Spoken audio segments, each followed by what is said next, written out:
I'm with Chad Werbine. Do you confirm your previous consent with me to record this interview? Yes. Okay. Who are you? Chad Werbine. Stephen Werbine. Where do you work, and how long have you been there in your role, pertaining to your managerial experience? Own, operate Green Life Gardens for 24 years. Okay. Which industry was represented for your organization? We are a landscape design build company focused in horticulture, landscape design. Mm-hmm. And then, for further explanation, like, what did you do in your role? It's evolved over time from hands-on physical labor to developing, building the company up to 55 employees over the last 24 years.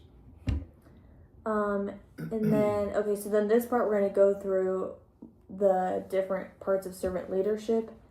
So for this, well, first you can just say, what do you consider to be your greatest achievement in that role? Provide details, including the time period, the persons, products, and services involved. Specifically to servant leadership. No, just your greatest career achievement. Specifically, and then we'll go through servant leadership after that. And within a business. Yeah, within that role that you just described. Okay. And then include the time, the persons, products, and services involved. The greatest achievement within our business that we ran. Your greatest achievement, yeah. Okay. So yeah, I guess it could be the whole company because you owned it. But. Yeah, I mean, biggest achievement is running and operating the business, but taking our time, building that over time has probably been the biggest achievement. I mean, specific projects, I guess probably the biggest achievements when you first hit that $1 million financial goal of sales is kind of exciting. Do you know when that was around? When we first hit the $1 million mark, I would guess it was probably after 8 years maybe. What year did you found the company? Started in August of 2001. Okay.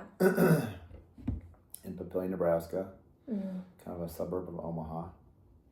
And as far as specific goals, I mean, getting into larger backyard projects that might be valued at, selling at over $100,000 job was always kind of a big deal. Trying to figure out to see how we can do like larger projects and be successful at them was kind of, and putting a team together to do that was kind of cool and exciting.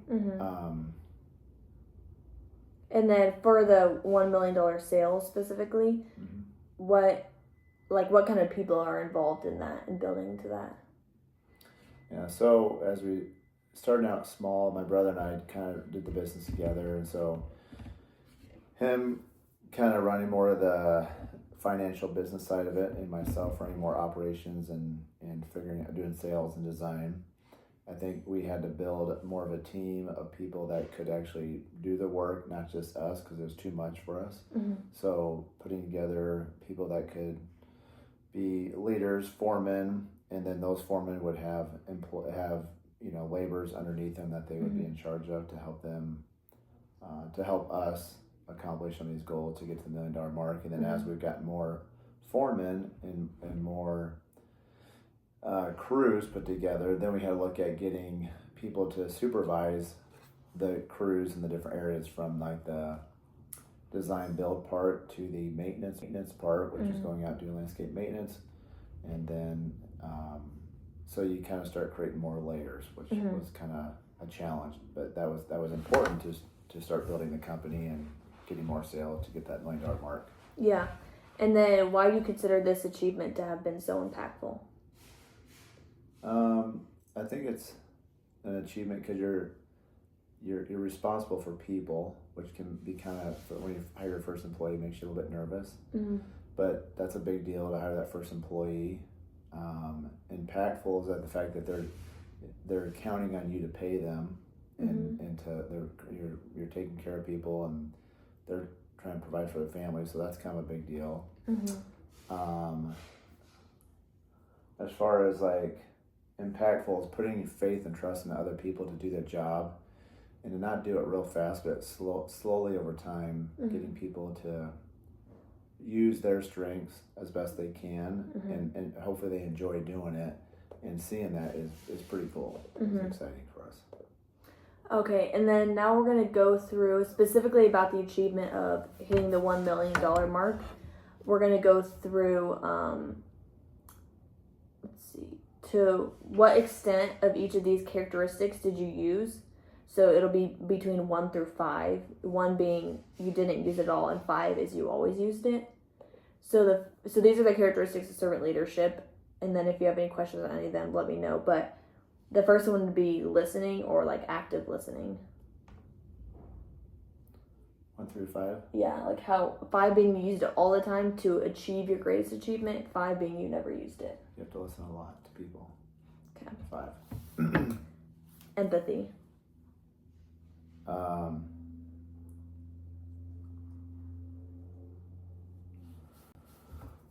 Empathy would be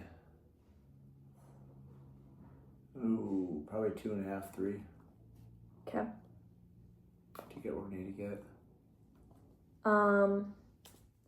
Healing, which this is like how much the people you're investing and you're managing in, how much you build them as a person, them specifically, not towards your company but towards their life. Like probably a good example would be like Tom, like something where you're Helping healing them people. as a person, not specific to their job but specific Well, to getting them. to the goal of $1 million is not necessary for that, but you do have to accept some people for who they are and how they are. So there is healing and acceptance of working with people and where they are in life.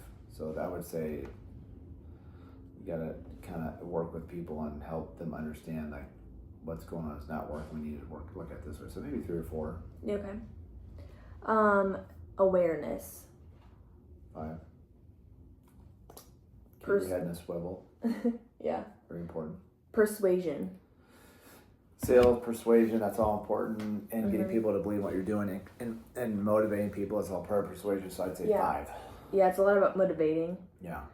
Conceptualization, which just so you know, the next one's going to be foresight. So those will be separate. Conceptual, to help them understand what we're doing here. Yeah, understanding it as a full and not just 5. seeing to the future. 5, okay. And then foresight. Just what's the difference between those two? So conceptualization will be like To understanding the company, what's going to happen. different aspects together and how to build it as a whole. And then foresight is more like what's going to happen in the future and how can I now build my company. Yeah, what's the next thing going to be like? Yeah, both of those are important. So I say 5 for both of them. Next is stewardship. This is stewarding your people. So this is like, so just so you know, the other ones, these 3 kind of go together. So I'll explain how they're different. So there's going to be stewardship, commitment to the growth of people, and an interest in building community.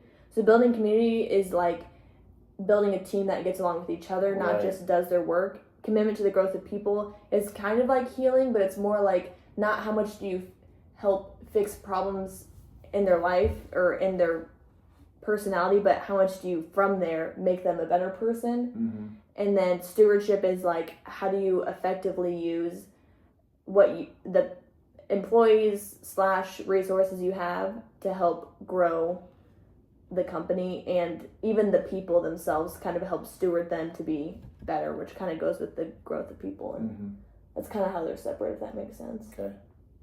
So first one is stewardship, specifically people, but also resources. And you want 1 through 5? Yeah. Oh, I think those are all going to be important. So Yeah. they're all going to be that 4 or 5 probably. Okay. Commitment to the growth of people. Yeah, that's probably 5 for sure. And then interest in building For community. us in our business. Yeah. That's important. Interest in building community. This would be more your relationships within the company, not necessarily related to you, but employees working with each other. Yeah, that's a huge deal because you're always putting certain people together as best you can. So 5. Yeah. I think that's kind of how, like, when you mix people that. Oh yeah, you got. When you mix the younger guys with the older guys, Yeah, and try to. Juan will not work with people. He'll try person for a week, and then he either quits or he's going to get someone he needs. Yeah. And wants to work with. Yeah. And he's touchy about it, so you have to always be manipulating people and community. Yeah. Or you get someone like Grandpa Steve to go work with some of the younger guys and Yeah, something that like people that are good at certain things to kind of help them train